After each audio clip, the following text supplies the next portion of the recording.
Ayan, okay na.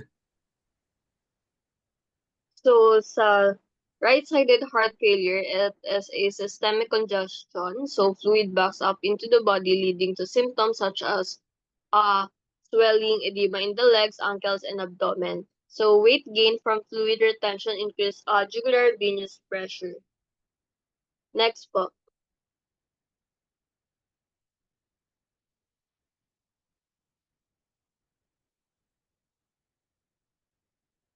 So, for the treatment, oxygenation. So, sa oxygen therapy, supplemental oxygen may be administered to relieve shortness of breath and improve oxygen delivery sa tissues, especially in cases ng pulmonary congestions. Then next is pharmacologic treatment. So, um, inotropes medications like digoxin or dobutamine that increase strength of the heart contractions, improving our cardiac output. So, they are often used in acute settings or severe heart failure. So sa vasodilators, drugs such as nitrates or hydralazine that help widen blood vessels, reducing the workload on the heart and lowering blood pressure, which can alleviate symptoms of heart failure. So AC inhibitors, so it is some medications like enalapril that help relax blood vessels and reduce blood pressure and decrease the strain of the heart. So they also help improve symptoms and prolong survival. And then diuretics, medications such as furosemide that help to reduce fluid buildup by promoting urination. So this relieves symptoms of congestion such as swelling and shortness of breath. And then next is sa surgical interventions naman sa pacemaker. So it is a device that is implanted to help regulate the heart's rhythm. So it can help to improve function in patients with arrhythmias or certain types of heart failure. And then next is mechanical heart.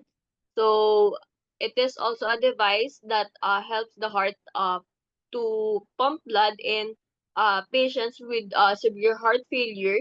So it can be used to it can be used as a bridge to transplant or as long it can be used as long-term support. So heart transplant, it is a surgical procedure where a deceased heart is replaced with a healthy donor heart. So this is typically considered for patients with end-stage heart failure who do not respond to other treatment. Next po.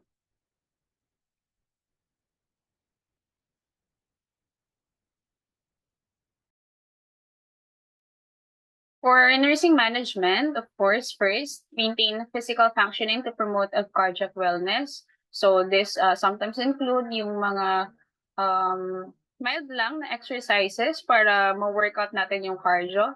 And then adherence to treatment regimen. So kailangan if there's a suggested na treatment or mga suggested na gamot na dapat inumin, so we have to um, adhere on it. And then weight monitoring. So since kanina, 'di ba, sabi nga na risk factor is obesity, so kailangan natin i-monitor yung weight ni patient um para hindi ito maka-cause ng mas lalo pa na magkaroon siya ng heart failure. And then diet and lifestyle modification, of course, kailangan hindi siya more in oil kasi 'di ba nga heart failure sometimes it is because of the plaque, yung LDL natin na nagbi-build up doon sa mga arteries natin. So um we should advise the patient na yung mga diet and lifestyle modification niya ay dapat naayon din sa healthy lifestyle. Then smoking cessation, so kailangan mag-quit siya on smoking or slowly mag-quit na sa smoking since yun nga, yung smoking, di ba, nagkakos siya ng narrowing dito sa ano natin, sa bronchus natin. So, we have to advise the patient na magkaroon ng smoking cessation and then read labels ng mga medication and food, limit alcohol intake since self-explanatory, diba, yung alcohol naman is hindi naman talaga siya good for the heart. And then rest period allotment for reducing and managing stress. Since kapag mas stress tayo, mas nasa-stress din yung heart natin, and then controlling blood pressure, since blood pressure is also connected to our heart, since kung mas mas mataas yung blood pressure mo, so mas tataas din yung heart rate mo, which will um make the heart na mag-pump and pump and pump, then eventually mapapagod. Ayan. And then for complications, of course, kidney damage or failure due to reduced blood flow to the kidney. So since nga, kung may heart failure tayo, ibig sabihin wala ding adequate blood supply. So since ang heart natin is siya yung nagbibigay ng supply ng blood to the organs or sa mga important organs natin sa body, so maapektuhan din sila kapag nagkaroon tayo ng heart failure. So kung heart failure, meron din tayong kidney failure because of wala na silang natatanggap na blood flow, so hindi sila gumagana. And then, kaya nga sa medications natin is may diuretics din to help din para yung water fluids natin and other dumi ay malalabas natin.